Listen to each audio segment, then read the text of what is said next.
Now we will begin with the ascent of sap. Okay.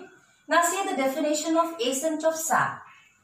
Ascent of sap is the upward movement of water and minerals. Okay. From xylem of root through stem and leaf veins to the top of the plant. That is called as the ascent of sap. Now children, till now we have studied that the water is absorbed by the root hairs. Okay. And it will reach up to the xylem. Now, how it will reach up to the xylem? Because there is a pressure generated by the root and that is called as the root pressure. Okay. Now, this root pressure is not too much high so that it can help in the movement of water from the xylem. We have seen the xylem also. From the xylem to the top of the plant. Suppose if I draw a plant here, suppose these are the roots, okay, and leaves. Now, movement of water will occur here and it will reach till here. Here we can see the xylem of the root and from here it has to move till here.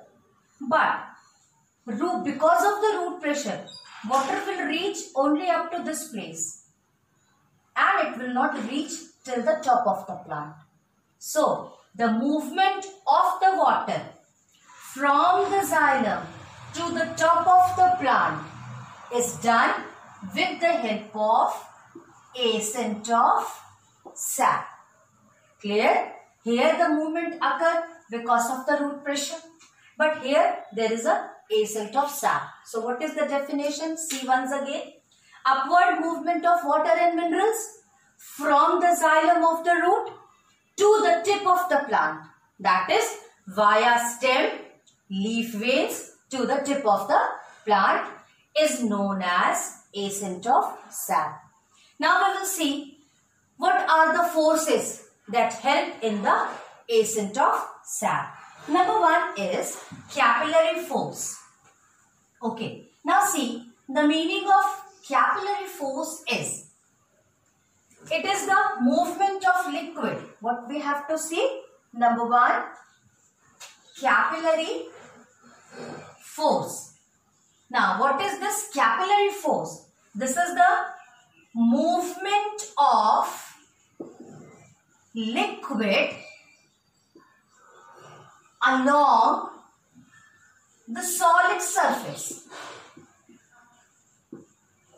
Okay? Movement of liquid along the solid surface. How it occurs? It occurs because of the attraction between the molecules of the liquid and the solid. So, how it occurs? It occurs by the attraction of the molecules. Molecules of what? Molecules of liquid and solid. Okay? Because of the attraction of the molecules and of the liquid in the solid, there is a movement of liquid inside the solid surface is called as the capillary force. Now, this capillary force is not too much so that it can help in the movement of water from the xylem till the top of the plant. It is not too much because it is only a force of attraction caused because of the solid surface and the liquid.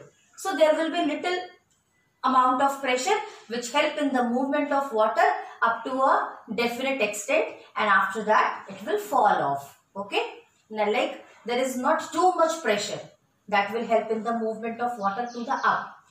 So, suppose I am giving you the example, a practical example. Suppose if you want to fill a water tank that is kept at the terrace. Okay. And what we will do, if we simply switch on the tap, and with the help of a pipe, if we will try to pull the water and fill our tank, then definitely water will not go up. Okay, until or unless we applied some pump. If we switch on the pump, then definitely water will reaches to the higher tank with the help of a pressure. So the same thing occurs here also. Water has to move up, and just for the movement of the water, there is a pressure, high pressure, and capillary force. The pressure of the capillary force is not too much high so that the water can go to the top of the plant. So where and how it will apply? It will be applied only to the grasses only. Okay, capillary force to the very short plants. That is, in the grasses we can see that a capillary force is acting and the water is moving to the top of the grass. Okay, now, so this is discarded. Till the top we cannot go. Next is root pressure. I have already taught you about the root pressure. Once again, root hairs, they will absorb the water, and again there will be a contact and the force of attraction between the molecules of the water, between the root hair, surface of the root hair and the molecules of the water, and with the help of that they will be reaches up to the xylem, not above that. Okay, now see, the root pressure generates a pressure of 2 to 3 atmosphere. Definitely it will generate a pressure, but the pressure will be only up to 2 to 3 atmosphere pressure, and we need a pressure of about 16 to 20 atmosphere. Okay, we need a pressure of 16 to 20 atmospheric pressure. So what happens? Once again the root pressure is failed because it is creating a pressure, but the pressure is only 2 to 3. So we need some extra effort, and that's why this root pressure is applicable only in case of the lower plants, that is herbaceous plants. In case of herbaceous plants, we can reach up to 2 to 3, but not more than that. Okay. Now see, what to do? We have to apply more pressure, and for this we need a third step, and your third step is transpirational pull as well as cohesive and adhesion tension. Okay, now I'll write transpirational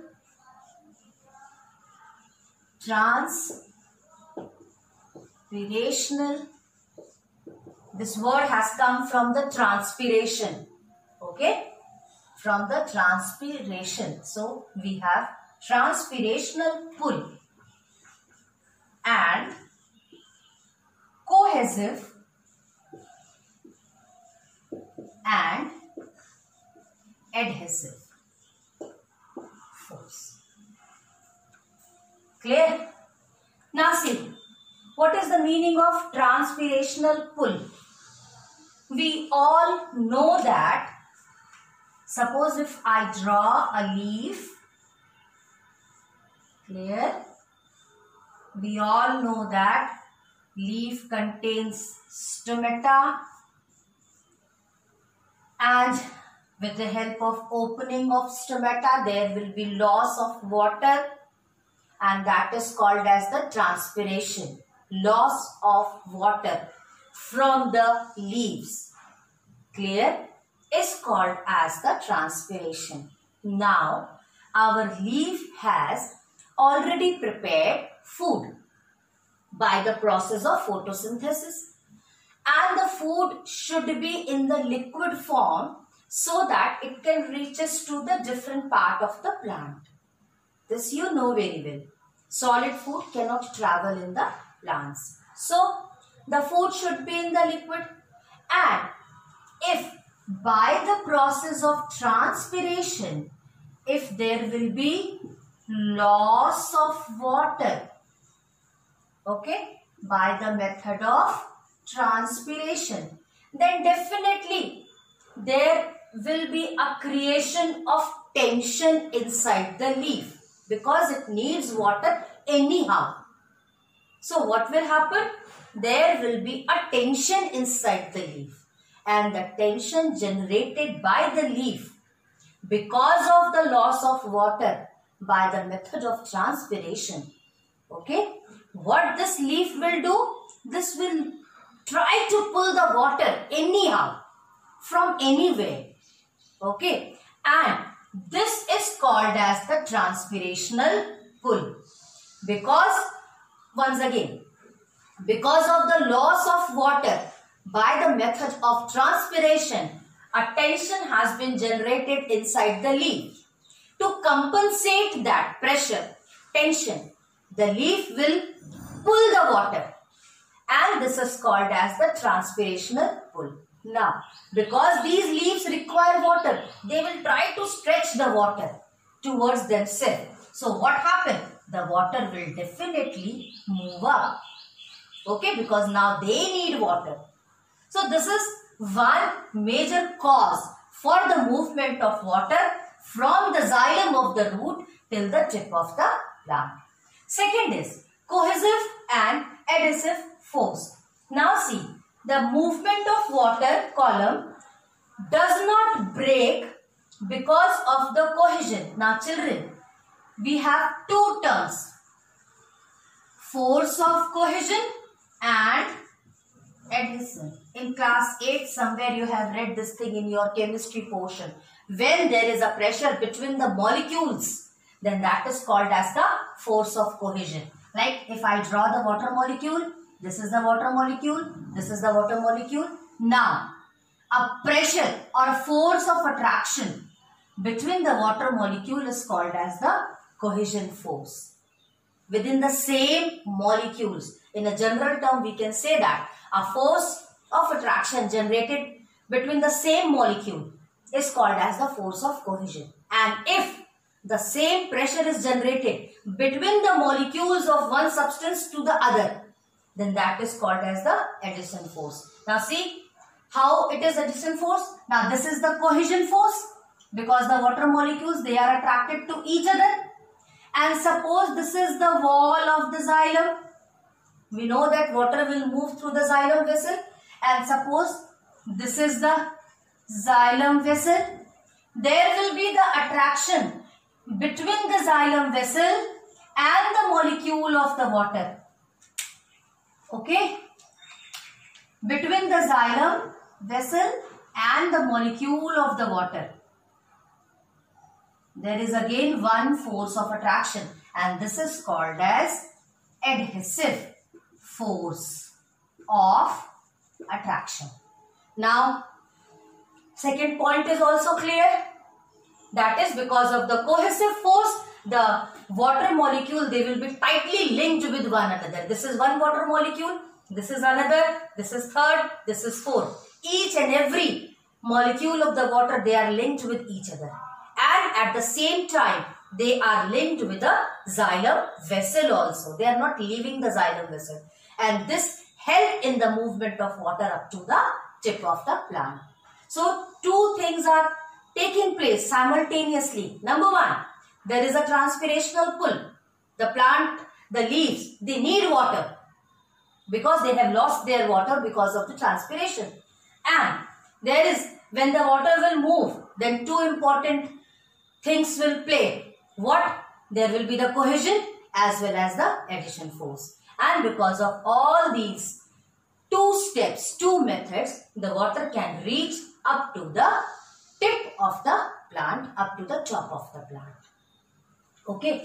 So, now children, I think so we have completed our chapter, and we have to see 2 or 3 experiments that is given in your book, and that we will see in the next class. Okay.